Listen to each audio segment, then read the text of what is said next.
یہ اصل یہود و نصارہ کا ایک اعتراض تھا، ہم اپنی برادریوں کے بڑے ہیں،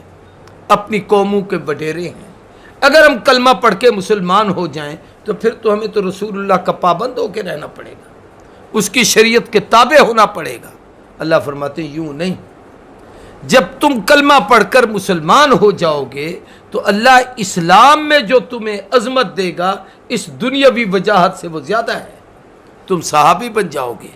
تم رسول اللہ کے دوست بن جاؤ گے، تم جنت کے حقدار بن جاؤ گے، پھر اللہ تم میں جس کی جو حیثیت ہے اس حیثیت سے اس کو ایک اعلیٰ مقام عطا کر دیں گے۔ اس لیے فرمایا اگر یہ اہل کتاب ایمان لائیں تو یہ ان کے لیے بہتر۔ اعوذ باللہ من الشیطان الرجیم، بسم اللہ الرحمن الرحیم۔ کنتم خیر امت اخرجت للناس تأمرون بالمعروف وتنہون عن المنکر وتؤمنون باللہ وَلَوْ آمَنَ أَهْلُ الْكِتَابِ لَكَانَ خَيْرًا لَهُمْ مِنْهُمُ الْمُؤْمِنُونَ وَأَكْثَرُهُمُ الْفَاسِقُونَ۔ اللهم صل على سيدنا ومولانا محمد وعلى آل سيدنا ومولانا محمد وبارک وسلم۔ چوتھا پارہ ہے کنتم خیر امت، تم بہترین امت ہو، اخرجت للناس، نکالے گئے ہو لوگوں کی بھلائی کے لیے، تأمرون بالمعروف، تم لوگوں کو حکم دیتے ہو بھلے اور اچھے کاموں کا، وتنہون عن المنکر، اور تم روکتے ہو ان کو منکر ناپسندیدہ اور برائی کے کاموں سے، وَتُؤْمِنُونَ بِاللَّهِ، اور تم ایمان رکھتے ہو اللہ پر، وَلَوْ آمَنَ أَهْلُ الْكِتَابِ، اور اگر یہ اہل کتاب یعنی یہود اور نصارہ یہ بھی ایسے ہی ایمان لائیں جیسے تم اہل امت محمدیہ ایمان لائے ہو، تو لَكَانَ خَيْرًا لَهُمْ، یہ ان کے لیے زیادہ بہتر ہے، منہم المؤمنون، ان میں سے کچھ اہل کتاب واقعی مومن ہیں، وَأَكْثَرُهُمُ الْفَاسِقُونَ، اور اکثر وہ ہیں جو فاسق اور فاجر ہیں۔ اس کے پہلے رکوع میں اللہ تبارک و تعالیٰ نے 3 حکم ارشاد فرمائے تھے، ایک تقوی کا جس کا معنی ہے اللہ کا خوف اپنے دل میں پیدا کرنا، اور تقوی کا اعلیٰ درجہ یہ ہے کہ اللہ کا ذکر کرو، اس کی نعمتوں پر اس کا شکر کرو اور اس کے احکامات کے مطابق عملی زندگی کو گزارو، یہ تقوی کا اعلیٰ درجہ ہے۔ دوسرا ہمیں حکم دیا گیا تھا اس رکوع میں اللہ کی رسی کو یعنی قرآن مجید کو مضبوطی سے تھامو، اس مسئلے میں آپس میں اختلاف نہ کرو، باقی جتنے اتفاقات اور اتحاد ہوتے ہیں وہ حقیقت میں فساد ہوتے ہیں۔ ایک اتحاد ایسا ہے جو اتحاد ہی ہے، وہ یہ ہے کہ اللہ کی رسی اور قرآن و سنت رسول اللہ کے طریقے کو مضبوطی سے تھام لو۔ تیسرا ہمیں حکم دیا گیا تھا کہ اس امت میں اللہ یہ چاہتے ہیں کہ ایک جماعت مستقل اہل حق کی رہے، جو لوگوں کا حکم دے نیکی کا، برائیوں سے روکے اور ان کو خیر کی دعوت دے، بھلائی کے کاموں کی طرف بلائے۔ اب اس پہلی آیت میں امت محمدیہ کی فضیلت کو بیان کیا گیا ہے کہ یہ امت پہلی امتوں کی نسبت سب سے بہتر اور افضل ہے، اور اس کے افضل ہونے کی کئی وجوہات ہیں، ان میں سے ایک وجہ یہ ہے، وہ یہ ہے کہ کنتم خیر امت اخرجت للناس، تم سب سے بہترین امت اس لیے ہو کہ اخرجت للناس، تم نکالے گئے ہو لوگوں کی بھلائی کے لیے، یعنی اس امت کو گھر میں بیٹھنے کا حکم نہیں ہے کہ کھائے پیے کمائے اور بس اپنا وقت گزارے، یہ اس لیے ہے کہ یہ لوگوں کو اللہ کے دین کی دعوت دے جتنی اس کو طاقت ہے اور جہاں تک یہ پہنچ سکتی ہے، اور یہ للناس ہے، للقوم نہیں، للبلد شہر والوں کو نہیں،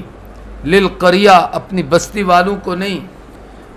لأہل البیت اپنے خاندان کو دعوت نہیں دینی، بلکہ للناس پوری انسانیت کو دعوت دینی ہے۔ کوئی مشرق میں ہے، کوئی مغرب میں ہے، کوئی شمال میں ہے، کوئی جنوب میں ہے، کوئی عرب میں ہے، کوئی عجم میں ہے، یہ ساری کائنات حضور کا دائرہ دعوت و نبوت ہے کہ ساری جگہ پہ حضور کی نبوت ہے، اور جہاں جہاں حضور کی نبوت ہے وہاں وہاں اس امت کی ذمہ داری ہے کہ اس دعوت کو وہاں پہنچائیں اور اس کو عام کریں۔ آپ کو اگر یاد ہو تو جب میں نے دوسرے پارے کی ابتدا میں آپ کو پڑھایا تھا تو وہاں پر اس امت کی کئی خصوصیات بیان کی تھی، تقریباً 12-13 نام آپ کو امت محمدیہ کے بتائے تھے جو حدیثوں میں ہیں۔ ان میں سے ایک اس امت کا نام خود امت محمدیہ ہے کہ جناب محمد الرسول اللہ صلی اللہ علیہ وآلہ وسلم کی امت ہے۔ پھر اس امت کا ایک نام ان ناموں میں سے امت وسط ہے، وسط لتکونوا شہداء علی الناس۔ یہ امت وسط کا معنی اس کے احکام میں اعتدال ہے، نہ افراط ہے، نہ تفریط ہے، نہ سختی ہے، نہ بالکل نرمی ہے۔ انسانوں کی طبائع کے مطابق اللہ نے اس امت کو احکامات دیے۔ ان ناموں میں سے ایک اس امت کا نام تھا امت خیر، بھلائی والی امت، اور یہ یہاں پر ہے کنتم خیر امت اخرجت للناس۔ ان ناموں میں سے ایک نام تھا امت محمدیہ کہ یہ جناب نبی کریم صلی اللہ علیہ وآلہ وسلم کے حصے میں یہ امت آئی ہے۔ اس کے میں سے ایک نام ہے امت حمادون، وہ امت جس کی تعریف کی جائے گی کہ قیامت کے دن سب سے زیادہ اللہ کے قرب والی امت بھی یہی ہوگی، اور دنیا میں بھی اور آخرت میں بھی یہ حمد رب کی تعریف والی امت ہوگی، اور باقی امتیں اس امت کی تعریف کریں گی، باقی نبی اس امت کی تعریف کریں گے۔ ان ناموں میں سے ایک امت اجابت، اللہ کے دین کو قبول کرنے والی، ایک امت دعوت اس کا نام ہے، لوگوں کو خیر کی دعوت دینے والی امت ہے۔ ان ناموں میں سے ایک نام امت مرحومہ،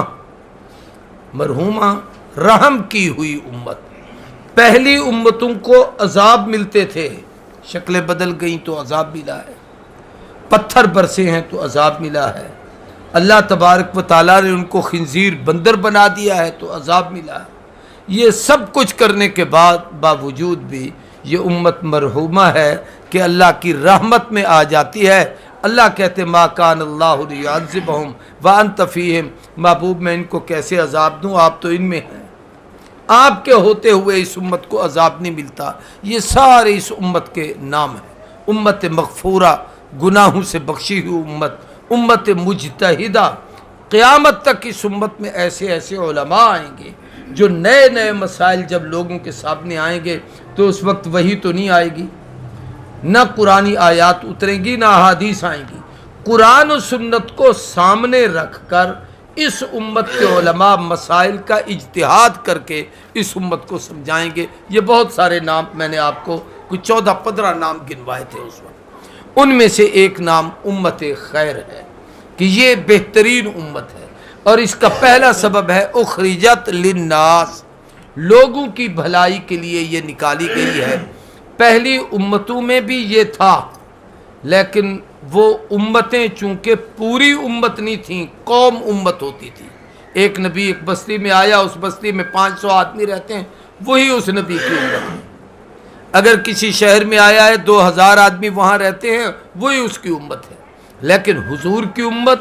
آقا کے زمانے سے لے کر قیامت تک آخری آنے والا آدمی اس امت میں شامل ہے۔ تو اللہ کے دین کے لیے سب سے زیادہ نکالی گئی امت یہ ہے کہ ہر دور میں، ہر زمانے میں، ہر وقت ایسے لوگ اس کے اندر ہوں گے جو لوگوں کو دین کی دعوت دیں گے۔ تامرون بالمعروف،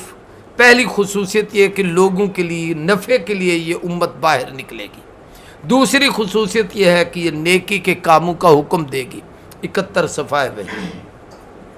اور تیسری خصوصیت یہ ہے کہ وَتَنْهَوْنَ عَنِ الْمُنْكَرِ، برائی کے کاموں سے روکنے والی امت ہوگی۔ ایک ہوتا ہے برائی کا سختی سے روکنا اور نیکی کا سختی سے حکم دینا، یہ تو حاکم کر سکتا ہے جس کے پاس اقتدار ہے، باقی جو آپ اور ہم عام لوگ ہیں یہ ترغیب کے دائرے میں ان کو کہہ سکتے ہیں بھائی اللہ کا حکم ہے نماز پڑھنا، اس کے یہ فائدے ہیں، نہیں پڑھیں گے تو یہ نقصان ہے، ہم نے آپ کو ایک بات سمجھائی ہے اس لیے اس کا اہتمام کرنا چاہیے، قرآن پڑھنے کا یہ فائدہ ہے، چھوڑنے کا یہ نقصان ہے، ترغیب کے دائرے میں ہماری ذمہ داری ہے اس کو پورا کریں، جس میں حاکمیت کا اللہ نے اس کو اختیار دیا ہے، ماں باپ ہیں اپنی اولاد کے بڑے ہیں، حکم دے سکتے ہیں، اگر کام کاج اور دنیا کے کاموں کے لیے والدین اپنی اولاد کو سختی سے ڈانٹ کر کہہ سکتے ہیں تو دین سکھانے کے لیے بھی ان کو کہہ سکتے ہیں، یہ کوئی عیب کی بات نہیں ہے۔ تو فرمایا امر بالمعروف نہی عن المنکر، اور تیسری چیز فضیلت اس امت کی وہ ہے کہ یہ اللہ کے دین کے لیے نکلی، اور چوتھی خوبی اس کی یہ ہے کہ تؤمنون باللہ، اللہ پر ایمان رکھتی ہے۔ اب یہاں ایک چیز سمجھنے کی ہے، ترتیب عجیب ہے، پہلے یہ نکالنے کی امت ہے، دوسرا امر بالمعروف والی امت ہے، نہی عن المنکر کی ہے، آخر میں فرمایا ایمان والی ہے، حالانکہ ایمان پہلے ہے امر بالمعروف بعد میں ہے، ایمان پہلے ہے نہی عن المنکر بعد میں ہے، ایمان پہلے ہے لوگوں کو ہدایت کا راستہ دکھانا بعد میں ہے، تو یہ پہلے والی چیز بعد میں کیوں ہے، بعد والی چیزیں پہلے کیوں ہیں؟ یہ جو آخری چیز ہے یہ اس امت اور پہلی امتوں میں مشترک ہے، کلمہ وہ بھی پڑھتی تھی یہ بھی پڑھتی ہیں، وہ بھی اپنے نبیوں کا پڑھتے تھے ہم بھی اپنے نبی کا کلمہ پڑھتے ہیں، تو اس میں اگر اس کو پہلے لایا جاتا تو اس امت کی خصوصیت سامنے نہ آتی، پہلے اس کی وہ خصوصیات بیان کی جس کی وجہ سے یہ امت افضل ہے، آخر میں وہ چیز بتائی جس میں یہ امت ان امتوں کے ساتھ مشترک ہے۔ تو آگے اللہ فرماتے ہیں وَلَوْ آمَنَ أَهْلُ الْكِتَابِ لَكَانَ خَيْرًا لَهُمْ، اہل کتاب یہود و نصارہ یہ بھی حضور پر کلمہ پڑھنے والے لوگوں کی طرح، یعنی صحابہ کی طرح، مہاجرین کی طرح، یہ صورت مدنی ہے، یہ مدینے میں اتری ہے تو انصار کو یہ کہا جا رہا ہے کہ یہود و نصارہ یہاں کے رہنے والے یہ ایسے ایمان لائیں رسول اللہ صلی اللہ علیہ وسلم پر جیسے اس امت کے وہ افراد جو مکے سے یہاں آئے ہیں انہوں نے ایمان قبول کیا ہے کہ وہ ایمان لائے ہیں، امر بالمعروف کرتے ہیں، نہی عن المنکر کرتے ہیں، رسول اللہ کی اطاعت کرتے ہیں، احکامات کی پابندی کرتے ہیں، اگر یہ بھی ایسے ایمان لائیں تو لکان خیر لہم، ان کے لیے بہتر ہے۔ یہ اصل یہود و نصارہ کا ایک اعتراض تھا، ہم اپنی برادریوں کے بڑے ہیں، اپنی قوموں کے وڈیرے ہیں، اگر ہم کلمہ پڑھ کے مسلمان ہو جائیں تو پھر تو ہمیں تو رسول اللہ کا پابند ہو کے رہنا پڑے گا، اس کی شریعت کے تابع ہونا پڑے گا۔ اللہ فرماتے ہیں یوں نہیں، جب تم کلمہ پڑھ کر مسلمان ہو جاؤ گے تو اللہ اسلام میں جو تمہیں عظمت دے گا اس دنیاوی وجاہت سے وہ زیادہ ہے، تم صحابی بن جاؤ گے، تم رسول اللہ کے دوست بن جاؤ گے، تم جنت کے حقدار بن جاؤ گے، پھر اللہ تم میں جس کی جو حیثیت ہے اس حیثیت سے اس کو ایک اعلیٰ مقام عطا کر دیں گے۔ اس لیے فرمایا اگر یہ اہل کتاب ایمان لائیں تو یہ ان کے لیے بہتر ہے۔ اب آگے اللہ نے قرآن میں ایک اور اسی میں یہ ایک بات ارشاد فرمائی، منہم المؤمنون، ان میں بہت سارے کچھ اہل کتاب ایمان والے بھی ہیں، اہل کتاب سے مراد یہودی بھی ہیں، عیسائی بھی، وَأَكْثَرُهُمُ الْفَاسِقُونَ، اور اکثر وہ ہیں جو فاسق فاجر ہیں۔